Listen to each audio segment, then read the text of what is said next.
Halo teman-teman semua, selamat datang di channel Tante Wiwik.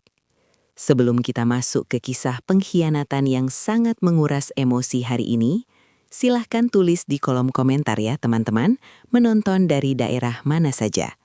Dan agar kalian tidak ketinggalan kelanjutan kisah-kisah misteri dan drama yang lebih menegangkan lainnya, pastikan kalian sudah tekan tombol subscribe dan nyalakan lonceng notifikasinya.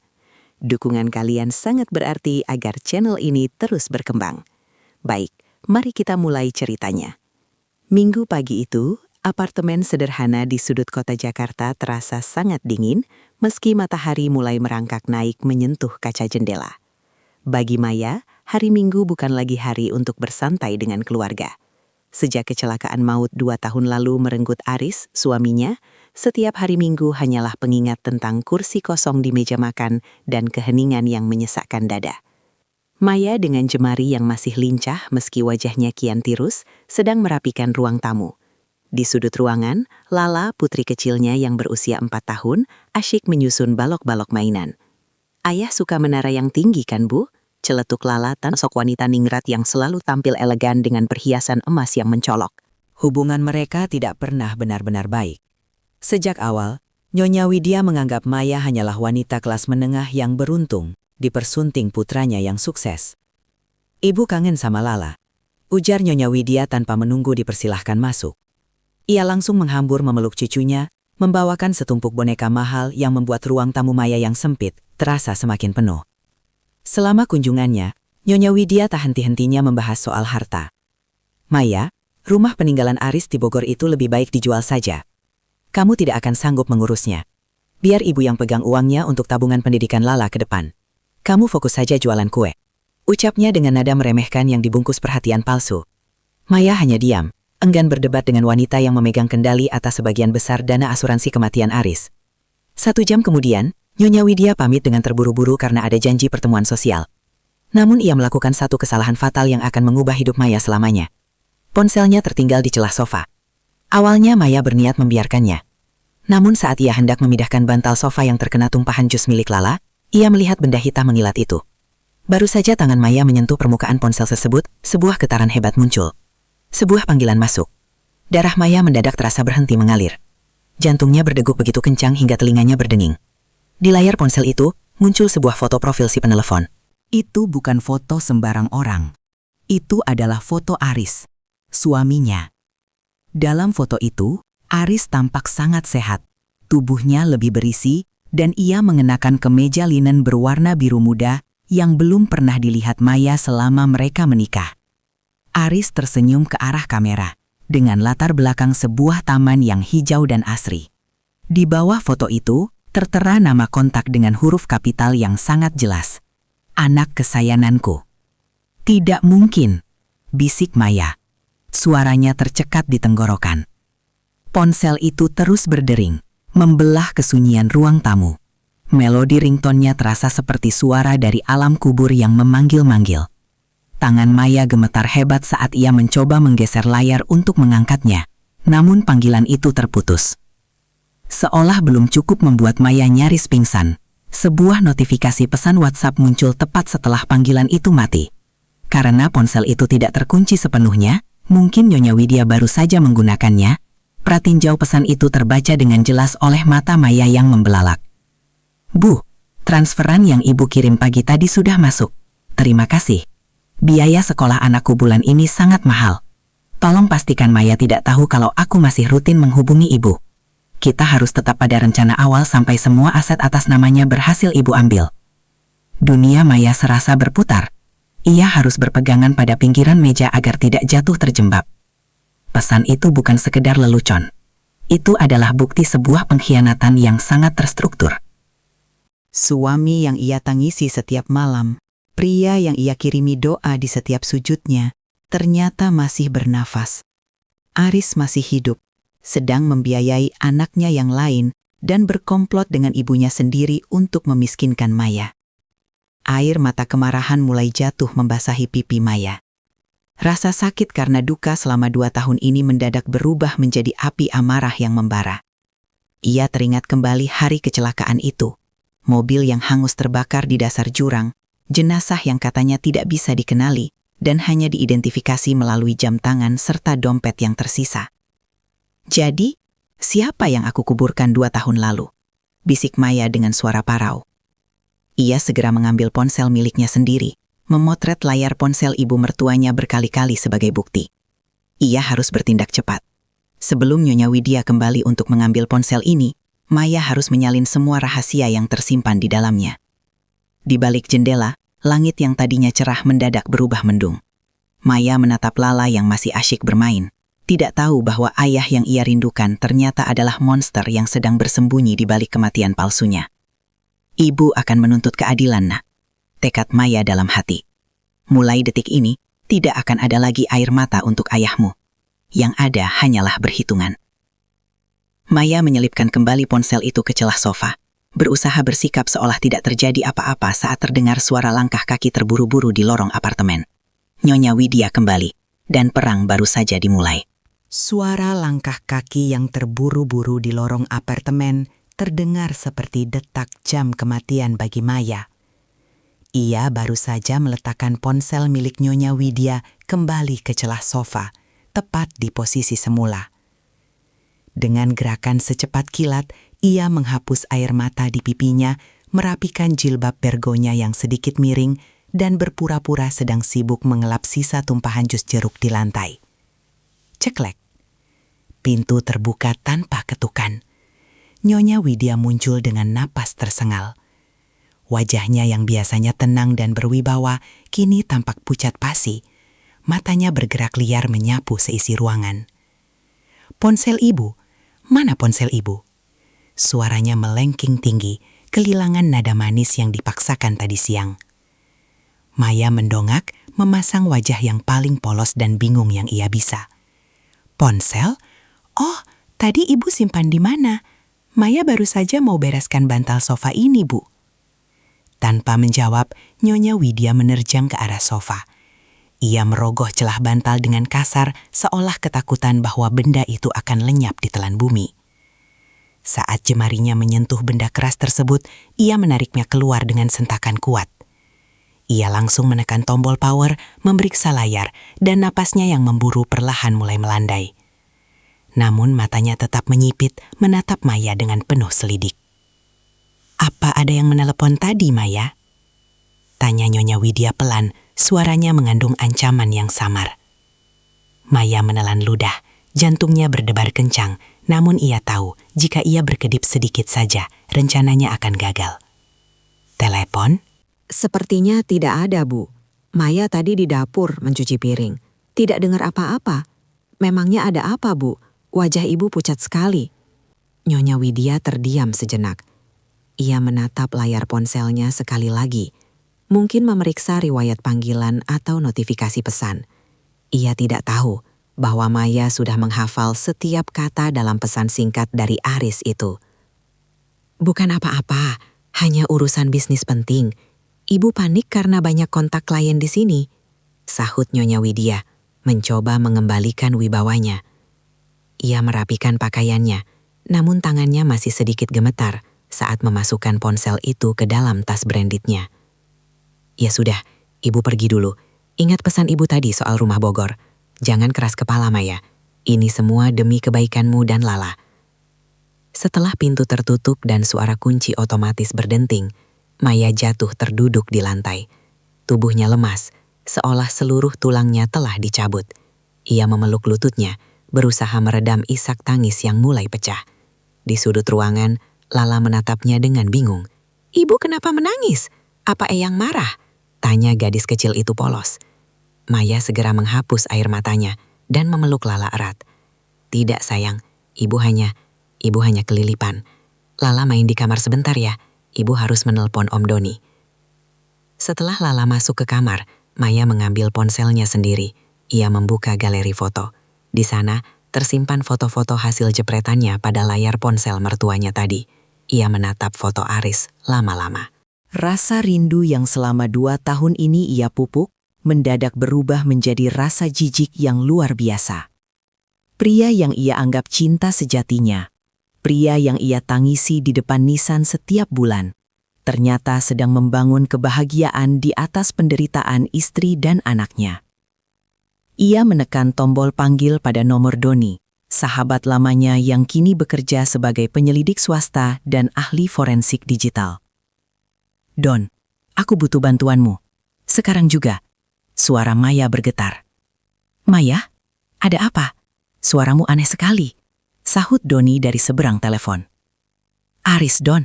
Aris masih hidup." Hening sejenak di ujung telepon. "Maya, dengar. Aku tahu kamu masih berduka, tapi ini sudah 2 tahun. Aku punya buktinya, Don. Aku melihat foto barunya. Aku membaca pesannya kepada ibunya. Dia memalsukan kematiannya. Dia mengambil uang asuransi, dan dia punya keluarga lain." Maya setengah berteriak. Air mata kemarahan kembali mengalir. "Aku mohon, Don, datanglah ke sini sebelum aku gila." 1 jam kemudian, Doni tiba di apartemen Maya. Ia segera memeriksa foto-foto yang diambil Maya. Sebagai mantan detektif, Doni memiliki mata yang tajam. Ia memperbesar foto Aris yang mengenakan kemeja biru itu. "Lihat ini, Maya," ujar Doni sambil menunjuk latar belakang foto tersebut. Di belakang Aris, ada sebuah papan nama toko yang buram. Aku bisa mencoba memperjelasnya dengan perangkat lunak di kantorku. Tapi dari jenis tanaman dan arsitekturnya, ini bukan di luar negeri. Ini masih di sekitar Jawa Barat. Doni kemudian membaca pesan singkat dari Aris. Wajahnya mengeras. Ini bukan sekadar penipuan, Maya. Jika benar dia memalsukan kematian untuk mencairkan asuransi jiwa, ini adalah tindak pidana berat. Dan keterlibatan Nyonya Widya menunjukkan ini adalah konspirasi keluarga. Lalu apa yang harus aku lakukan, Don? Aku ingin melaporkan mereka sekarang juga. Doni menggelengkan kepala dengan tenang. Jangan dulu, kita belum punya cukup bukti fisik. Foto di layar ponsel orang lain bisa dengan mudah dibantah di pengadilan. Mereka akan bilang itu hasil editan atau kamu sedang berhalusinasi. Kita butuh bukti yang tak terbantahkan. Kita butuh lokasi Aris. Tapi ibu mertuaku ingin menjual rumah peninggalan Aris lusa nanti. Dia bilang itu untuk pendidikan Lala, tapi aku yakin uangnya akan dikirim ke Aris untuk mereka kabur. Doni berdiam, berpikir keras. Lusa, berarti kita punya waktu kurang dari 48 jam. Maya, kamu harus tetap berperan sebagai menantu yang patuh. Jangan tunjukkan perubahan sikap sedikit pun di depan Nyonya Widya. Biarkan dia mengira kamu masih bodoh dan hancur karena duka. Maya mengepalkan tangannya. Aku tidak tahu apakah aku bisa menatap wajah wanita itu tanpa berteriak. Kamu harus bisa. Demi Lala, tegas Doni. Malam ini, aku akan melacak nomor yang menelpon mertuamu tadi. Aku juga akan mencoba mencari tahu siapa Dr. H yang disebutkan dalam draft email yang kamu ceritakan tadi. Jenazah siapa yang mereka kubur di makam Aris? Maya merinding. Ia teringat kembali hari pemakaman itu. Ia teringat betapa hancurnya ia saat mencium nisan yang bertuliskan nama suaminya. Ternyata, di dalam sana mungkin terbaring orang lain yang identitasnya dicuri. Siapapun yang ada di dalam kubur itu, dia juga butuh keadilan, Maya. Tambah Doni.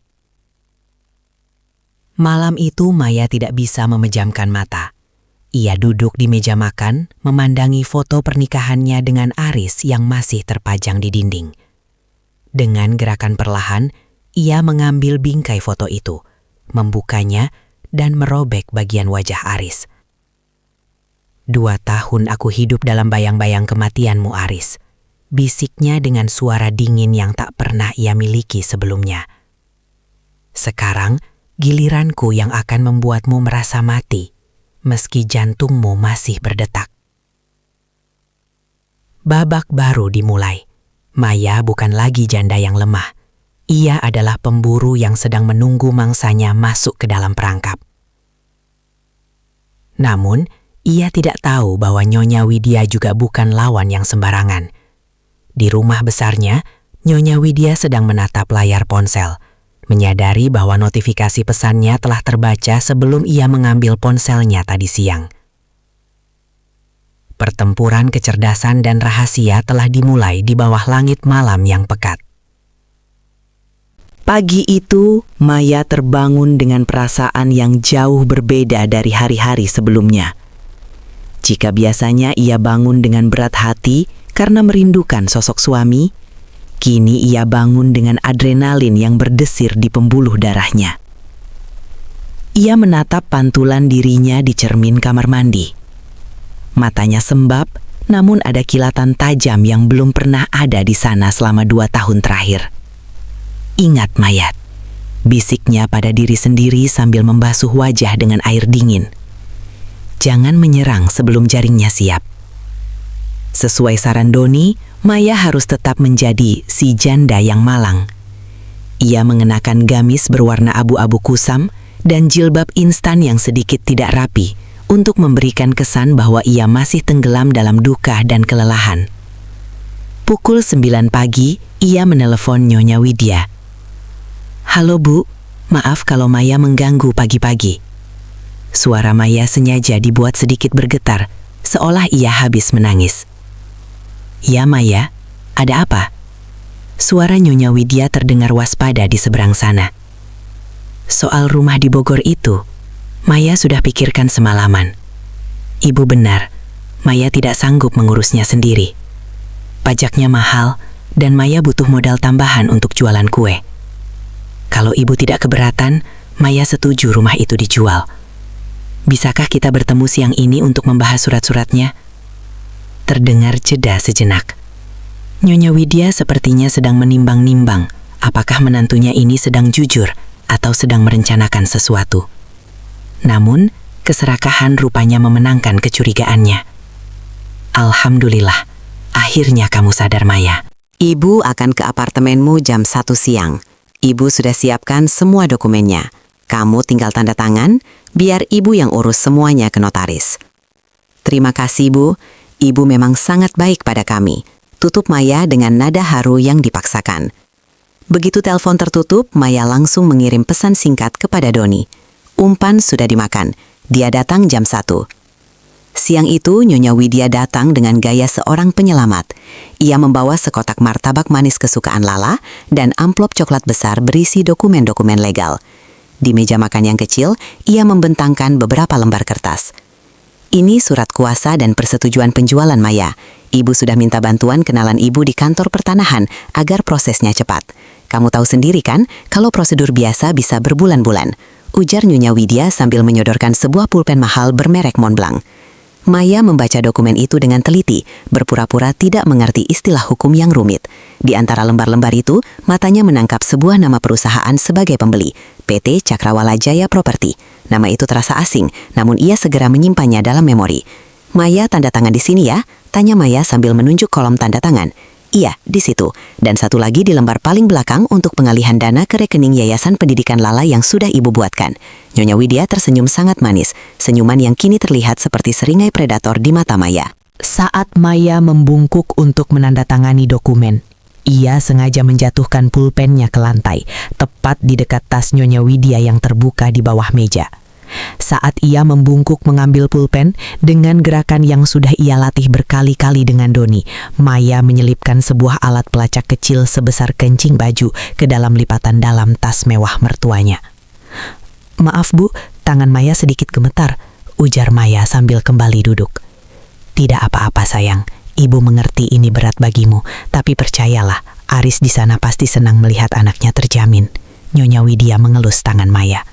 Rasa mual kembali menyerang perut Maya, namun ia berhasil memaksakan sebuah senyum tipis.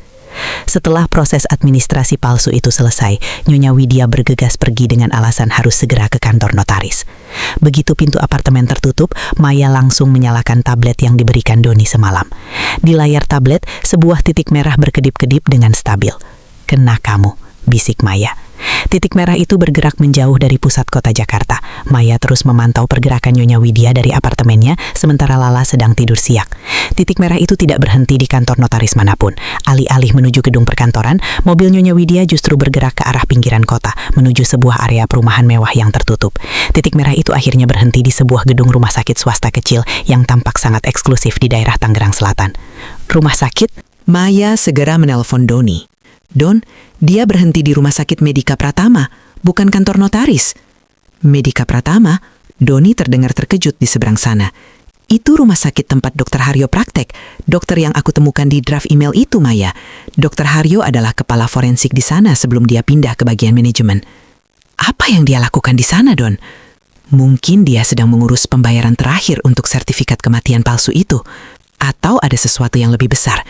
Maya, jangan ke sana sendirian. Tunggu aku. Namun darah Maya sudah mendidih. Ia tidak bisa menunggu lebih lama lagi. Ia menitipkan Lala kepada tetangga kepercayaannya dengan alasan ada urusan mendesak. Lalu ia memesan taksi online. Di sepanjang perjalanan, Maya terus menatap titik merah di tabletnya. Ia merasa seolah sedang menuju ke pusat labirin yang mengerikan. Sesampainya di rumah sakit, Maya menarik napas dalam-dalam. Ia menarik masker medis untuk menutupi wajahnya dan mengerudungkan jilbabnya lebih rendah.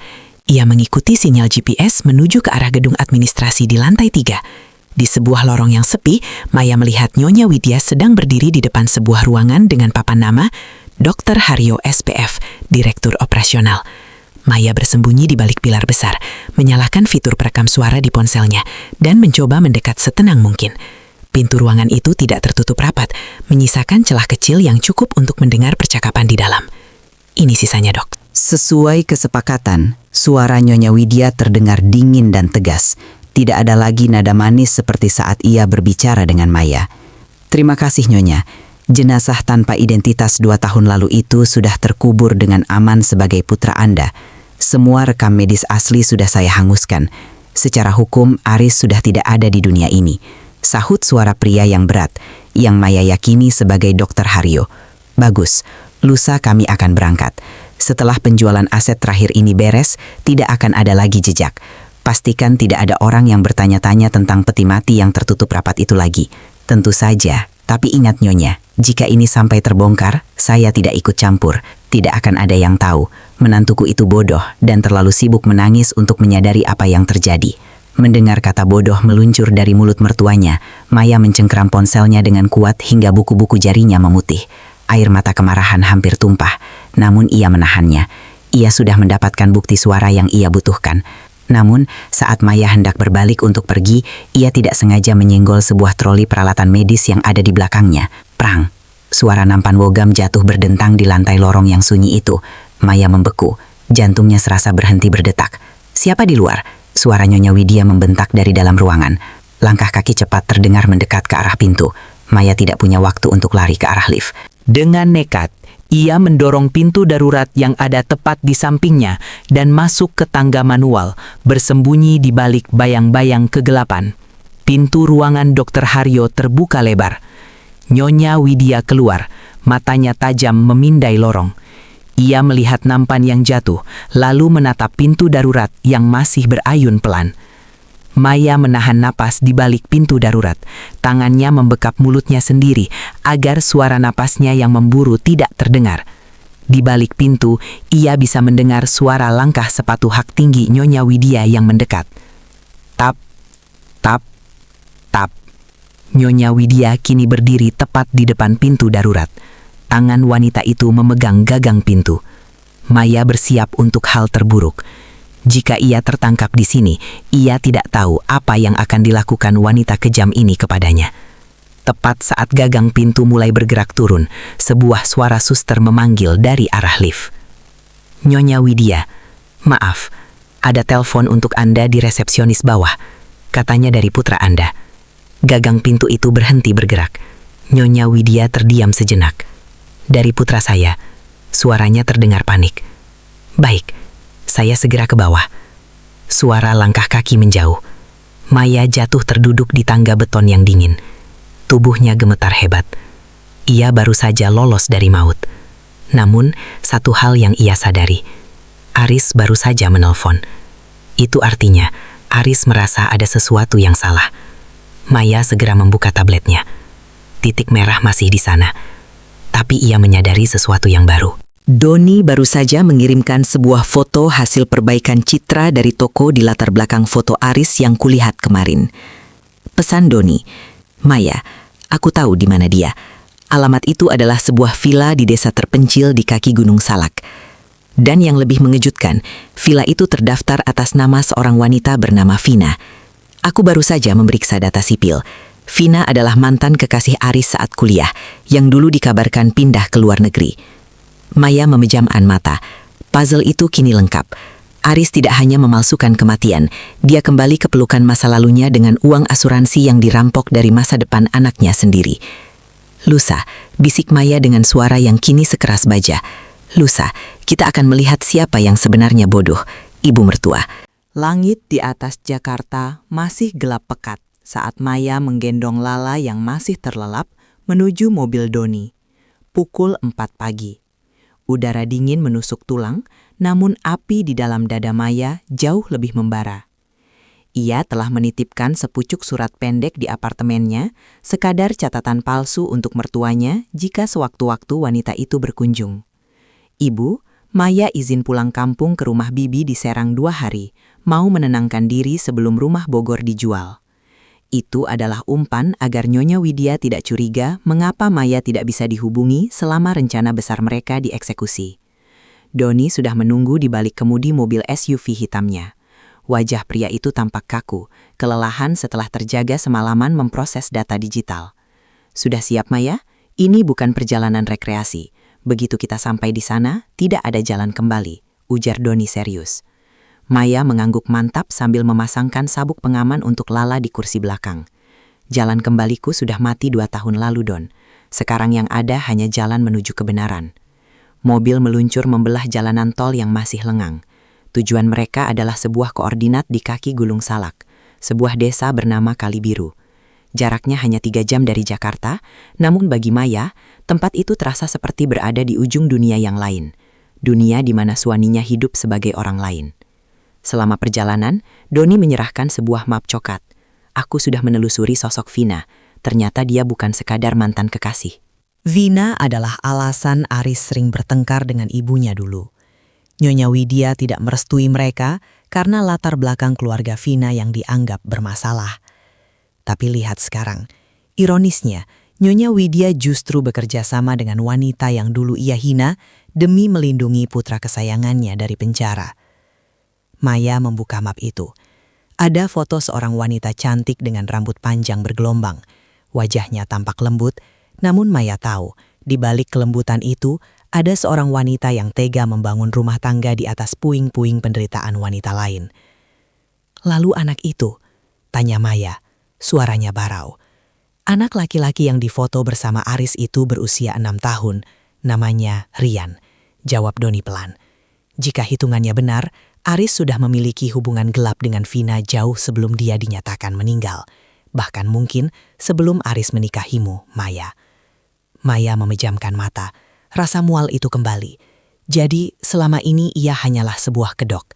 Sebuah panggung sandiwara agar Aris terlihat seperti suami ideal di mata publik, sementara hatinya ada di tempat lain. Dan puncaknya, Aris memalsukan kematiannya agar bisa bebas hidup bersama keluarga aslinya tanpa beban utang dan hukum. "Don, apa kita bisa masuk ke sana tanpa ketahuan?" Villa itu berada di kawasan perumahan eksklusif yang hanya berisi 10 rumah. Pintunya dijaga 1 portal. Tapi aku punya koneksi dengan vendor pengantar air mineral di sana. Kita akan masuk menggunakan mobil box pinjaman agar tidak mencolok. Tepat pukul 8 pagi, mereka sampai di pinggiran Kalibiru. Udara di sini jauh lebih segar, berkabut, dan dipenuhi aroma pinus. Namun, pemandangan indah itu tidak memberikan ketenangan sedikitpun bagi Maya. Doni memarkir SUV-nya di sebuah gudang distribusi air mineral. Tempat temannya sudah menunggu dengan sebuah mobil box tua. Maya dan Lala harus bersembunyi di bagian belakang box yang gelap dan sempit. "Lala, dengar ibu," bisik Maya sambil memeluk putrinya di dalam kegelapan box mobil. "Kita sedang main petak umpet. Lala jangan bersuara ya, sampai ibu bilang boleh. Ini rahasia kita." Lala mengangguk polos, matanya yang besar menatap ibunya dengan penuh kepercayaan. "Seperti ayah ya, Bu. Ayah juga main petak umpetnya lama sekali." Kata-kata Lala terasa seperti sembilu yang menyayat hati Maya. Ia memeluk putrinya lebih erat, berjanji dalam hati bahwa ini adalah kebohongan terakhir yang harus didengar anaknya. Mobil box itu mulai berguncang, melewati jalanan menanjak. Melalui celah kecil di pintu box, Maya bisa melihat gerbang kayu besar dengan ukiran mewah. Itu adalah pintu masuk ke kawasan Villa Cendana. Penjaga gerbang hanya melirik sekilas sebelum mengizinkan mobil box itu masuk. Titik merah di tablet Doni berkedip semakin cepat. Kita sampai, bisik Doni melalui walkie-talkie kecil yang ia berikan pada Maya. Mobil berhenti. Doni membukakan pintu box sedikit. Turun sekarang. Rumahnya nomor 07, yang ada pagar tanaman teh-tehan tinggi. Aku akan parkir sedikit jauh dan mengawasi menggunakan drone kamera. Maya menggendong Lala, menyelinap di antara rimbunnya pohon cemara yang membatasi tiap villa. Ia sampai di depan rumah nomor 07, sebuah villa bergaya minimalis modern dengan jendela kaca besar yang menghadap langsung ke arah lembah. Maya bersembunyi di balik pagar tanaman. Jantungnya berdegup kencang, seolah ingin melompat keluar. Dari balik dedaunan, ia melihat sebuah mobil sedan mewah terparkir di garasi. Di teras samping, terlihat sebuah meja kecil dengan 2 cangkir kopi yang masih mengepulkan uap. Tiba-tiba, pintu kaca itu terbuka. Seorang pria keluar, ia mengenakan kaos santai dan celana pendek. Wajahnya bersih, rambutnya tertata rapi. Ia menghirup udara pagi dengan nikmat, seolah tidak punya beban apapun di dunia ini. Itu Aris. Maya hampir saja memekik jika tidak segera membekap mulutnya sendiri. Melihat Aris secara langsung, dalam kondisi hidup dan bugar, terasa jauh lebih menyakitkan daripada melihat fotonya di layar ponsel. Di sana, pria yang ia tangisi setiap malam, pria yang namanya ia sebut dalam setiap doa sujudnya, sedang tersenyum lebar menyambut seorang wanita yang keluar dari dalam rumah. Wanita itu adalah Vina. Ia membawa sepiring buah-buahan dan mengecup pipi Aris dengan mesra. Tak lama kemudian, seorang anak laki-laki berlari keluar dan memeluk kaki Aris. "Ayah, lihat, aku sudah bisa menggambar mobil baru ayah," teriak anak itu. Aris tertawa, mengangkat anak itu ke bahunya. "Hebat, jagoan." Nanti kalau kita sudah pindah ke villa baru di puncak, ayah belikan mobil-mobilan yang lebih besar ya. Maya merasakan seluruh dunianya runtuh berkeping-keping. Pemandangan itu begitu sempurna, sebuah keluarga bahagia yang lengkap. Sebuah kebahagiaan yang dibangun di atas nisan palsu, di atas air mata seorang janda, dan di atas hak seorang anak yatim palsu bernama Lala. "Ibu, itu ayah." Suara Lala berbisik sangat pelan di samping Maya. Lala sudah melihatnya. Gadis kecil itu menatap ke arah teras dengan mata berkaca-kaca. Ia hendak berlari menuju ayahnya, namun Maya menahannya dengan kuat. "Shh, Lala, ingat permainan kita. Belum waktunya keluar," bisik Maya dengan suara parau, berusaha menahan tangisnya sendiri. Di saat yang sama, ponsel Maya bergetar di saku gamisnya. Sebuah pesan masuk dari Doni. "Maya, lihat ke arah gerbang masuk. Mobil Nyonya Widya baru saja masuk ke kawasan ini. Dia datang lebih cepat dari perkiraan kita. Sembunyi Maya, sekarang." Maya tersentak. Jika Nyonya Widya melihatnya di sini, semuanya akan berakhir tragis. Ia segera menarik Lala masuk lebih dalam ke rimbunnya semak-semak di samping villa, tepat saat mobil Mercedes hitam milik mertuanya berhenti di depan pagar. Nyonya Widya keluar dari mobil dengan wajah tegang. Ia tidak membawa dokumen atau tas belanjaan. Ia membawa sebuah koper perak kecil yang tampak sangat berat. "Aris, Vina!" seru Nyonya Widya sambil setengah berlari masuk ke teras. Aris menurunkan anaknya dari bahu, wajahnya berubah serius. "Ibu, Kenapa pagi-pagi sekali? Bukannya rencana kita besok?" "Rencana berubah." Nyonya Widya mengatur napasnya yang memburu. "Ponsel ibu. Ibu rasa Maya sempat membukanya kemarin. Dia mulai bertingkah aneh. Tadi pagi dia bilang mau ke Serang, tapi ibu merasa dia berbohong. Kita tidak bisa menunggu sampai lusa. Paspor dan tiket kalian sudah siap. Kita berangkat ke bandara sore ini juga." Maya, dari balik semak-semak, merekam seluruh percakapan itu menggunakan ponselnya. Tangannya gemetar, namun ia memastikan kamera ponselnya menangkap wajah Aris dan Nyonya Widya dengan jelas dalam satu frame.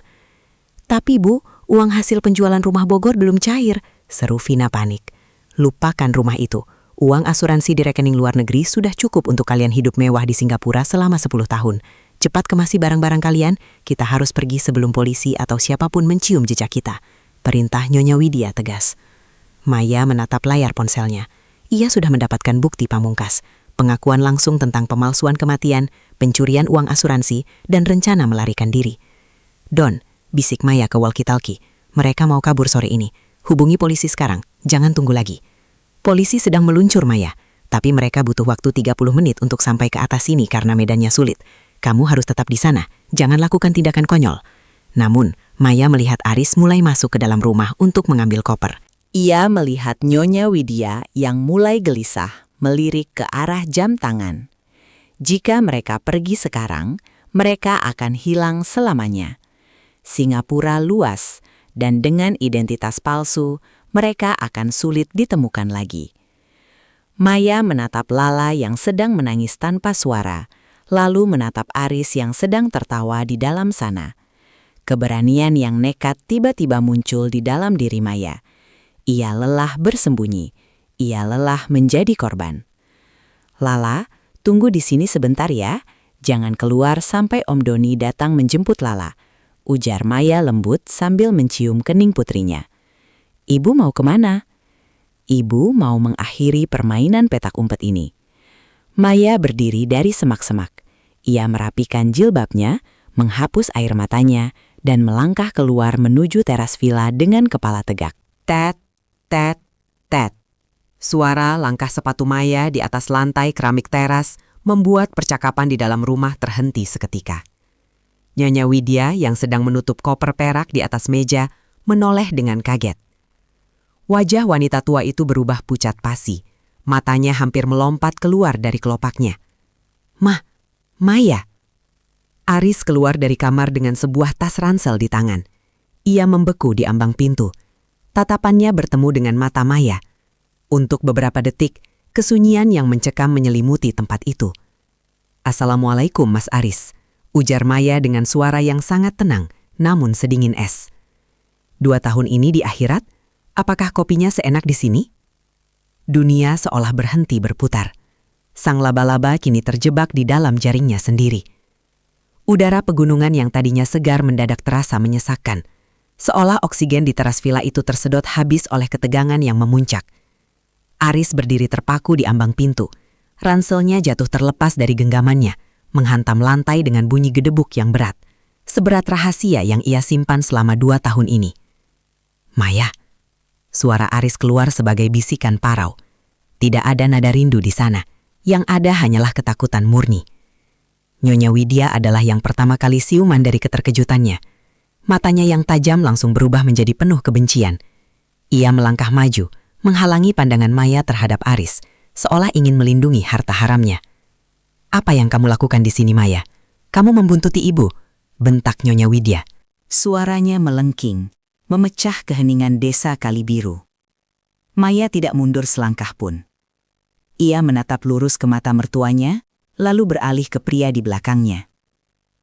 "Aku datang untuk menjemput suamiku, Bu. Bukankah ibu bilang dia sudah meninggal? Tapi lihat, dia tampak sangat hidup.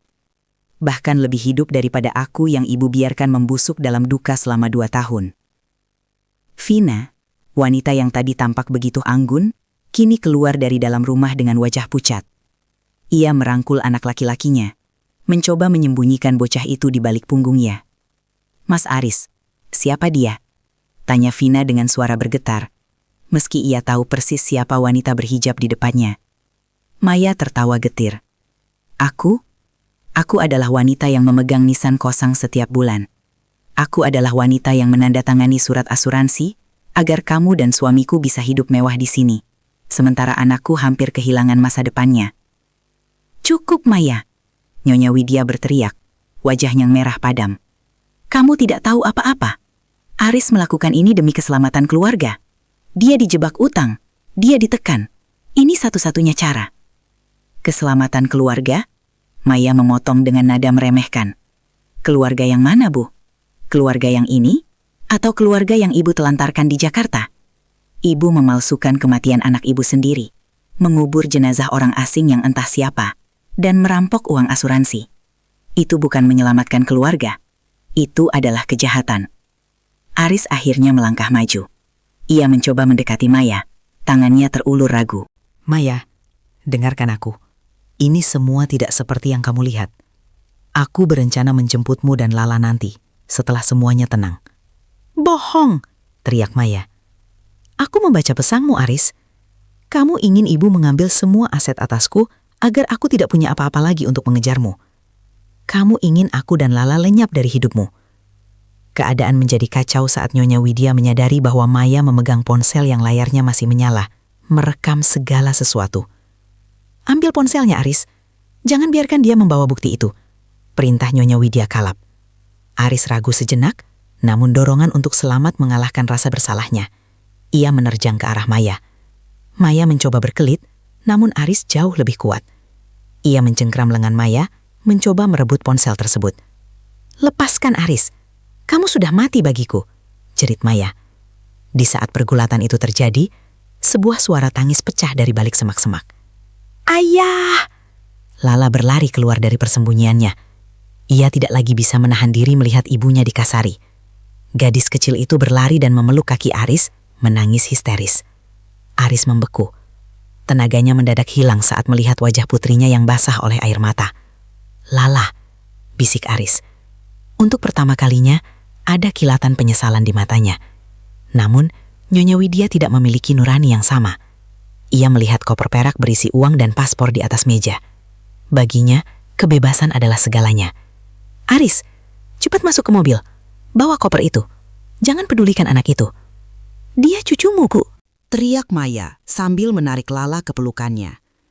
Aku tidak punya cucu dari wanita rendahan sepertimu. Nyonya Widya mendorong Maya dengan kasar, hingga Maya jatuh tersungkur di lantai teras. Siku Maya terbentur keras, namun ia tetap mendekap Lala erat-erat. Nyonya Widya menyambar koper perak itu dan menarik tangan Aris. Vina, bawa Rian, kita pergi sekarang. Mereka berlari menuju mobil Mercedes hitam di halaman. Aris tampak bimbang. Ia menoleh ke arah Maya dan Lala yang terduduk di lantai, namun tarikan ibunya begitu kuat. Mereka masuk ke dalam mobil. Mesin menderu keras. Don, mereka mau kabur! Teriak Maya ke arah walkie-talkie yang terjatuh di sampingnya.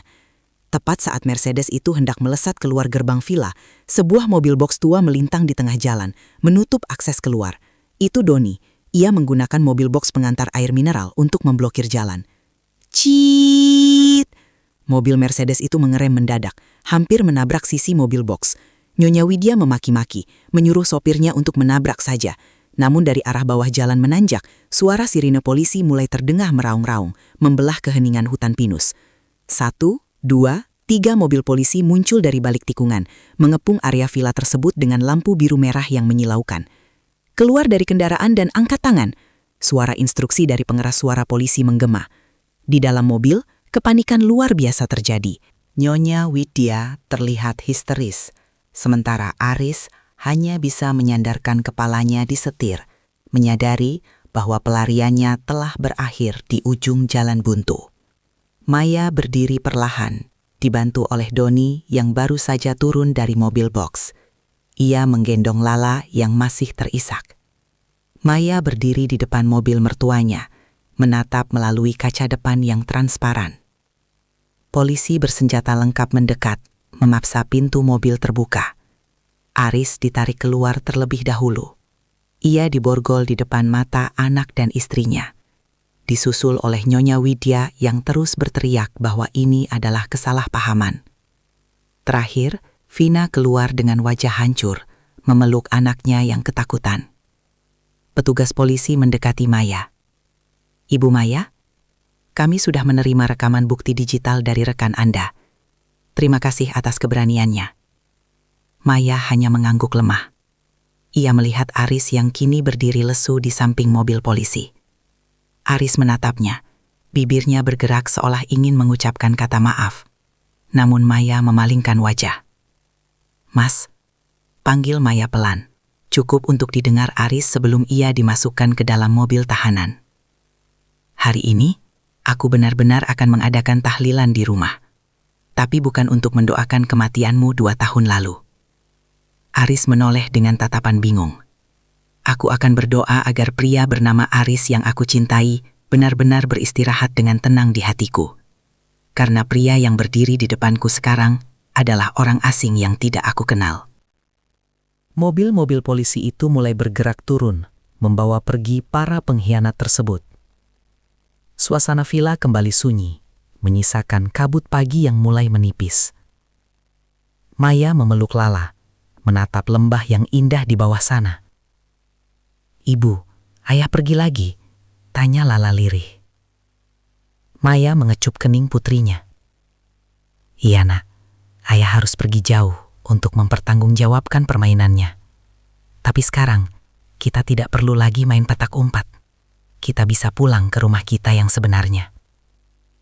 Maya berjalan menuju mobil Doni. Ia tidak menoleh lagi ke belakang. Rumah besar itu, uang asuransi itu, dan segala kemewahan palsu itu tidak lagi berarti.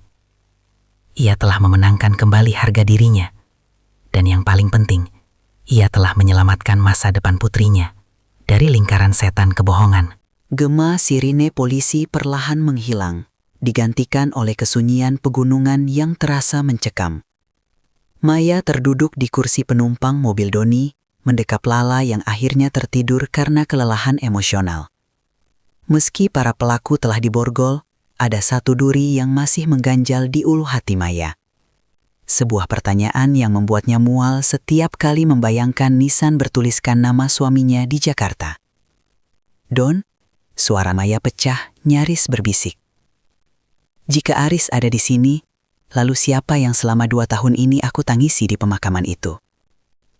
Doni yang sedang fokus mengemudi menuruni lereng Gunung Salak menghela napas panjang. Wajahnya tampak mendung. "Itu bagian paling gelap dari kasus ini, Maya. Saat kamu memberikan akses ke draft email Dr. Haryo tadi malam, aku tidak hanya melacak alamat villa ini. Aku juga meretas data logistik rumah sakit 2 tahun lalu." Maya menoleh, matanya membelalak. Dan 2 hari sebelum kecelakaan palsu Aris dilaporkan, ada seorang pria tunawisma tanpa identitas yang tewas tertabrak lari di dekat gudang distribusi milik perusahaan Nyonya Widya.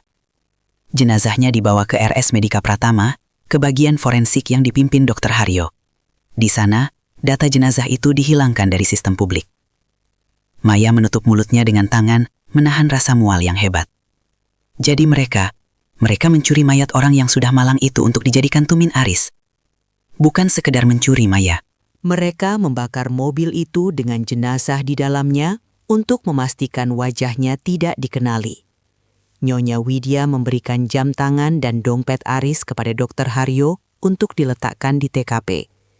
Itulah alasan kenapa peti mati Aris harus tertutup rapat saat pemakaman. Mereka tidak sedang menghormati jenazah yang hancur. Mereka sedang menyembunyikan kebenaran bahwa pria di dalam sana sama sekali bukan Aris. Setibanya di Jakarta, Maya tidak langsung pulang ke apartemen. Ia meminta Doni mengantarnya ke kantor polisi pusat, tempat Nyonya Widya dan Aris sedang menjalani pemeriksaan intensif. Di ruang tunggu yang dingin, Maya bertemu dengan Farah, pengacara tangguh yang sudah dihubungi Doni. "Maya, ini laporan awal dari tim penyidik," ujar Farah, sambil menyodorkan beberapa lembar dokumen. Aris sudah mulai bicara. Dia mengaku bahwa ide kematian palsu itu muncul dari Nyonya Widya saat Aris terlilit utang judi sebesar 5 miliar rupiah kepada sindikat gelap. Tapi ada satu hal yang menarik. Nyonya Widya bersikeras bahwa dia tidak tahu soal jenazah itu. Dia bilang dia hanya menyuruh Dr. Haryo menyediakan bukti fisik. Dia berbohong, Farah. Aku mendengar sendiri dia bicara soal jenazah yang tidak teridentifikasi di ruangan dokter itu. Seru Maya. Aku tahu. Dan karena itulah, pagi ini pihak kepolisian telah mengeluarkan surat perintah pembongkaran makam Aris untuk tes DNA ulang, kata Farah dengan nada serius. 3 hari kemudian, di bawah langit mendung pemakaman umum, Maya berdiri di balik garis polisi. Di depannya, beberapa petugas makam mulai menggali tanah yang selama 2 tahun ini Maya sirami dengan air mawar dan air mata. Saat peti mati itu diangkat ke permukaan, Maya memalingkan wajah. Bau tanah yang lembab bercampur aroma pengap menyeruak. Tim forensik bekerja dengan cepat. Hanya butuh waktu beberapa jam bagi mereka untuk mengonfirmasi temuan awal. "Nyonya Maya," panggil seorang petugas forensik. "Kami menemukan struktur gigi dan profil tulang yang sama sekali tidak cocok dengan rekam medis suami Anda. Jenazah di dalam sini adalah pria berusia sekitar 50 tahun. jauh lebih tua dari Aris. Maya memejamkan mata. Rasa bersalah menghujam jantungnya. Ia merasa telah menodai peristirahatan terakhir pria malang itu dengan tangisan untuk orang yang salah. Siapa dia sebenarnya? Bisik Maya. Kami sedang mencocokkan datanya dengan laporan orang hilang. Namun ini memperkuat tuntutan kita. Farah menimpali sambil merangkul bahu Maya. Aris, Nyonya Widya dan Dr. Haryo sekarang resmi dijerat pasal berlapis. Penipuan asuransi, pemalsuan dokumen negara, hingga penghinaan terhadap jenazah. Mereka tidak akan keluar dari penjara dalam waktu dekat. Sore itu, sebelum meninggalkan pemakaman, Maya mendekati lubang galian yang masih terbuka. Ia meletakkan seikat bunga melati di tepinya. "Maafkan saya," bisik Maya pada jiwa pria asing yang terbaring di sana. Terima kasih telah meminjamkan tempatmu agar kebenaran ini terungkap. Saya berjanji, setelah ini, Anda akan dimakamkan kembali dengan nama Anda sendiri, dengan layak, dan dengan doa yang tulus. Maya berjalan keluar dari area pemakaman dengan langkah yang jauh lebih ringan. Beban duka 2 tahun itu telah luruh, digantikan oleh tekad untuk membangun kembali hidupnya. Namun saat ia sampai di parkiran, ponselnya berdering. Sebuah nomor tak dikenal mengirimkan pesan gambar. Maya membukanya dan jantungnya kembali berdegup kencang. Itu adalah foto Lala yang sedang duduk di bangku taman depan apartemen, difoto dari kejauhan. Di bawahnya tertulis, "Jangan pikir ini sudah berakhir hanya karena mereka dipenjara. Uang 5 miliar itu masih harus dibayar Maya. Dan sekarang, kamulah satu-satunya ahli waris Aris yang tersisa." Wajah Maya pucat pasi. Para penagih utang Aris kini mengincarnya. Ponsel di tangan Maya nyaris terlepas. Foto Lala yang sedang duduk di bangku taman itu tampak begitu jernih, seolah diambil oleh seseorang yang berdiri hanya beberapa meter darinya. Ancaman itu nyata. Kehancuran Aris ternyata meninggalkan lubang hitam yang kini mulai menyedot hidup Maya dan putrinya. "Don, lihat ini." Suara Maya gemetar saat menyodorkan ponselnya. Doni membaca pesan itu dan rahangnya mengeras. Ini sindikat rentenir yang dikejar Aris 2 tahun lalu. Mereka tidak peduli Aris di penjara atau tidak. Bagi mereka, utang adalah utang. Dan jika peminjamnya mati, lalu hidup lagi, maka bunganya ikut bangkit dari kubur. "Tapi aku tidak tahu apa-apa soal uang itu, Don. Aku tidak pernah menikmatinya seserupiah pun." Tangis Maya pecah. Rasa aman yang baru saja ia rasakan saat melihat Aris diborgol, kini menguap seketika. Mereka tidak butuh alasan, Maya. Mereka butuh target. Dan sekarang, setelah berita Aris masih hidup tersebar di media, mereka tahu kemana harus menagih. Doni segera menghidupkan mesin mobil. "Kita tidak bisa kembali ke apartemenmu. Mereka sudah mengawasi tempat itu. Kita harus ke rumah aman." Sepanjang perjalanan, Maya mendekap Lala dengan protektif. Putrinya yang baru terbangun menatapnya bingung. "Ibu, kita mau kemana lagi? Lala mau boneka Lala di kamar," rengeknya. "Nanti ya sayang, kita main ke rumah Om Doni dulu," jawab Maya, berusaha menahan tangis agar tidak menakuti anaknya.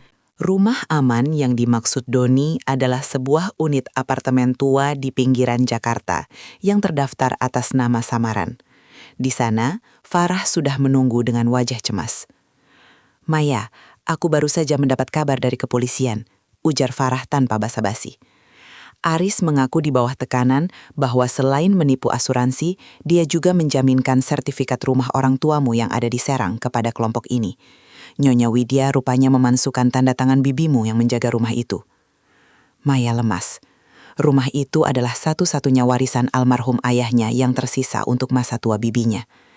Tega sekali mereka. Mereka benar-benar ingin menghisap darahku sampai kering. Malam itu, teror yang sebenarnya dimulai. Bukan melalui pesan singkat, melainkan melalui sebuah kiriman paket misterius yang diletakkan di depan pintu apartemen Doni. Isinya adalah sebuah boneka yang kepalanya sudah terpotong, dengan secarik kertas bertuliskan angka 7,5 miliar rupiah. Bunga utang itu telah membengkak menjadi angka yang mustahil dibayar oleh seorang penjual kue kering. "Kita tidak bisa hanya bersembunyi, Maya," ujar Doni sambil memeriksa rekaman CCTV koridor. "Orang-orang ini profesional, mereka akan menemukanmu dimanapun. Satu-satunya cara adalah menyerang balik." "Bagaimana caranya? Aku tidak punya uang sebanyak itu." "Kita tidak pakai uang, kita pakai informasi. Doni menatap Maya tajam. Aris tidak mungkin berani memalsukan kematian tanpa jaminan perlindungan dari seseorang yang lebih besar. Aku curiga, sindikat ini sebenarnya bekerja sama dengan Nyonya Widya sejak awal. Tapi mereka dikhianati saat Nyonya Widya memutuskan untuk membawa lari semua uang asuransi sendirian ke Singapura. Maya tertegun. Maksudmu, Nyonya Widya menggunakan penagih utang ini untuk menakut-nakuti Aris agar mau ikut rencananya, tapi kemudian dia menipu mereka juga? Tepat. Dan jika kita bisa membuktikannya, kita bisa membuat sindikat ini berbalik menyerang Nyonya Widya. Kita tawarkan mereka aset tersembunyi Nyonya Widya sebagai ganti nyawa dan kebebasanmu. Malam semakin larut saat Maya membuat keputusan nekat. Ia meminta Farah untuk mengizinkannya bertemu dengan Nyonya Widya di dalam sel tahanan. Ia butuh informasi tentang di mana wanita itu menyimpan sisa emas dan permata yang tidak sempat dibawa saat penangkapan di villa. Keesokan harinya, di ruang kunjungan penjara yang suram, Maya berhadapan kembali dengan Nyonya Widya. Wanita tua itu tampak hancur, rambutnya yang biasanya rapi kini berantakan, namun matanya tetap memancarkan keangkuhan. "Mau apa kamu ke sini? Mau menghina ibu?" desis Nyonya Widya. Maya mendekatkan wajahnya ke kaca pembatas. "Lala dalam bahaya, Bu. Orang-orang yang Aris hutangi sekarang mengincarnya. Mereka tahu soal rumah di Serang.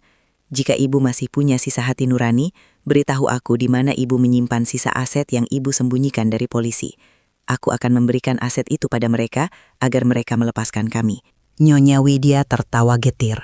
Suara tawanya terdengar seperti gesekan amplas. "Kamu pikir ibu sebodoh itu? Jika ibu berikan padamu, ibu tidak punya apa-apa lagi saat keluar nanti." "Ibu tidak akan pernah keluar," bentak Maya. Suaranya menggelegar di ruangan sunyi itu. Tuduhan ibu bukan cuma penipuan, tapi konspirasi pembunuhan tidak langsung terhadap jenazah Mr. X itu. "Beritahu aku, atau aku akan pastikan polisi menemukan berangkas rahasia ibu di gudang lama dan menyitanya untuk negara." Nyonya Widya terdiam. Ketakutan mulai merayap di wajahnya. Ia tahu Maya tidak lagi menggertak. "Di bawah ubin dapur lama rumah Bogor," bisik Nyonya Widya akhirnya. Suaranya nyaris tak terdengar. "Ada kotak besi kecil berisi berlian mentah. Ambil itu. Tapi ingat Maya, orang-orang itu tidak akan berhenti hanya dengan itu." Maya bangkit berdiri tanpa mengucapkan terima kasih. Ia segera keluar menuju mobil Doni yang sudah bersiap. Mereka harus sampai di Bogor sebelum para penagih utang itu menyadari rencana mereka. Namun di tengah jalan, sebuah mobil hitam besar mulai membuntuti mereka, mencoba memepet mobil Doni ke arah pembatas jalan tol. "Mereka datang, Maya! Pegangan!" teriak Doni sambil memutar kemudi dengan liar.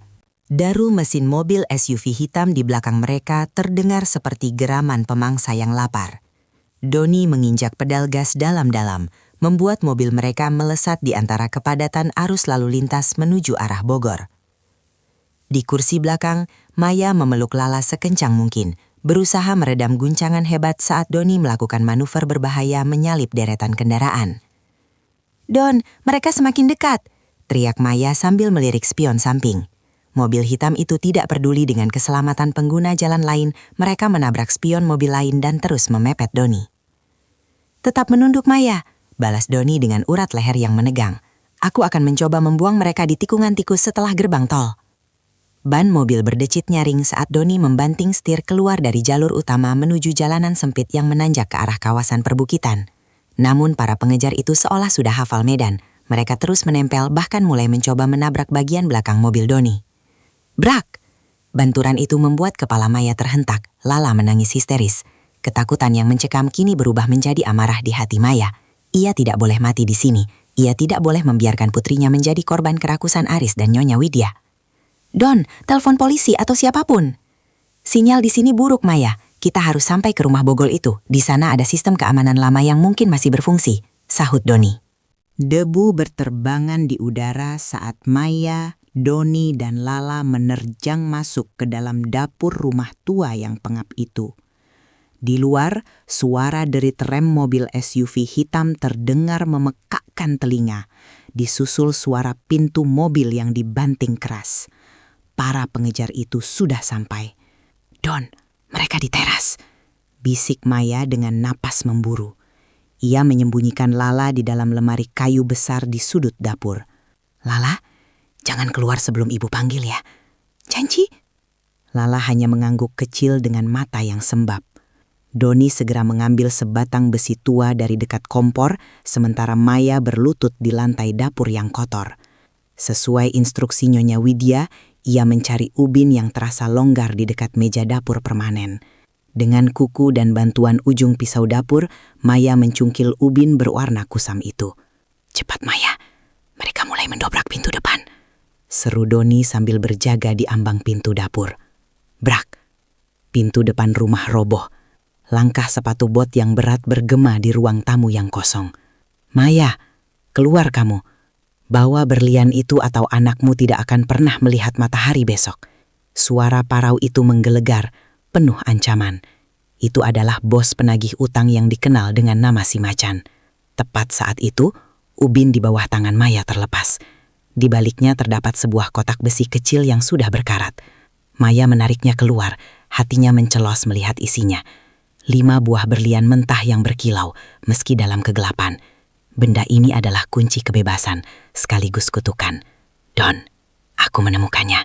Bagus. Sekarang, lakukan sesuai rencana, ujar Doni. Ia menyalakan senter ponselnya dan mengarahkannya ke arah ruang tamu, memancing perhatian para pengejar. Kami di sini. Jika kalian mendekat, berlian ini masuk ke dalam sumur tua di belakang. Si Macan dan 2 anak buahnya muncul di pintu dapur. Senyum licik tersungging di wajahnya yang penuh bekas luka.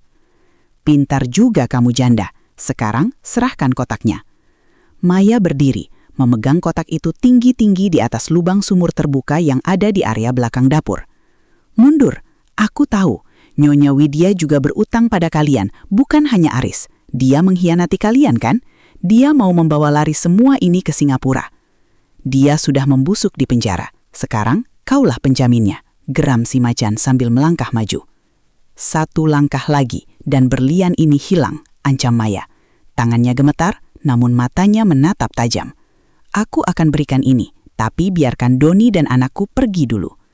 Saat perhatian si Macan terfokus pada kotak di tangan Maya, Doni diam-diam menekan tombol remote di sakunya. Rupanya, selama bertahun-tahun, Nyonya Widya memasang sistem alarm darurat dan gas air mata di rumah ini untuk melindungi hartanya. SSSTTTT, asap putih pekat tiba-tiba menyembur dari langit-langit dapur. Ruangan seketika dipenuhi kepulan gas yang membuat mata perih dan napas sesak. Si Macan dan anak buahnya terbatuk-batuk, kehilangan pandangan. Sekarang Maya, lari lewat pintu belakang. Teriak Doni sambil menarik Maya dan menggendong Lala dari lemari. Dalam kekacauan asap itu, Maya melemparkan kotak besi itu, bukan ke sumur, melainkan ke arah tumpukan kayu bakar di pojok ruangan, agar musuh mencarinya ke arah yang salah. Mereka berlari menembus hutan kecil di belakang rumah, tepat saat suara sirine polisi, yang akhirnya berhasil dikontak Doni saat mendapat sinyal meraung mendekat dari arah jalan raya. Permainan selesai, Mas Aris. Ibu mertua, kalian tidak punya apa-apa lagi sekarang. Bisik Maya sambil terus berlari menuju cahaya lampu polisi. Suara riuh polisi dan teriakan si Macan yang terjebak dalam kepulan gas air mata perlahan menjauh saat Maya, Doni, dan Lala mencapai barikade mobil petugas di jalan raya. Cahaya lampu biru merah yang berputar di atas mobil polisi seolah menjadi fajar baru bagi Maya. Ia terteduk lesu di aspal, mendekap Lala yang kini sudah tenang dalam pelukannya. Kotak berlian itu memang telah dilemparkan, namun ia telah menyimpan 1 bukti terakhir di saku gamisnya. Sebuah daftar catatan transaksi rahasia Nyonya Widya yang ia temukan bersama kotak tersebut.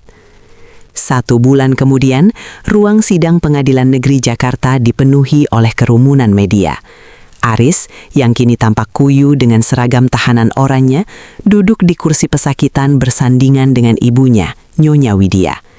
Tidak ada lagi keangkuhan di wajah mereka. Aris bahkan tidak berani menatap ke arah kursi penonton tempat Maya duduk dengan kepala tegak. Hakim membacakan vonis dengan suara yang menggema. Aris dijatuhi hukuman 15 tahun penjara atas penipuan asuransi, pemalsuan identitas, dan keterlibatan dalam sindikat gelap. Nyonya Widya sebagai dalang utama dijatuhi hukuman 12 tahun penjara. Dr. Haryo pun tidak luput dari jeratan hukum. Izin praktiknya dicabut selamanya dan ia harus mendekam di balik jeruji besi. Saat persidangan usai, Aris sempat meminta waktu 1 menit untuk bicara pada Maya. Dengan tangan diborgol, ia mendekat. "Maya, maafkan aku. Aku akan memperbaiki semuanya setelah aku keluar nanti." Maya menatap pria yang dulu ia cintai itu dengan pandangan kosong. "Tidak perlu, Aris. Bagiku, suamiku sudah benar-benar meninggal 2 tahun lalu. Pria yang berdiri di depanku sekarang hanyalah orang asing yang berutang permohonan maaf pada nisan orang Malang yang identitasnya kamu curi. Jangan cari kami lagi." Maya berbalik dan melangkah keluar dari ruang sidang. Di luar gedung, sinar matahari terasa begitu hangat. Ia menghampiri Doni yang sedang menggendong Lala. "Semua sudah berakhir?" tanya Doni lembut.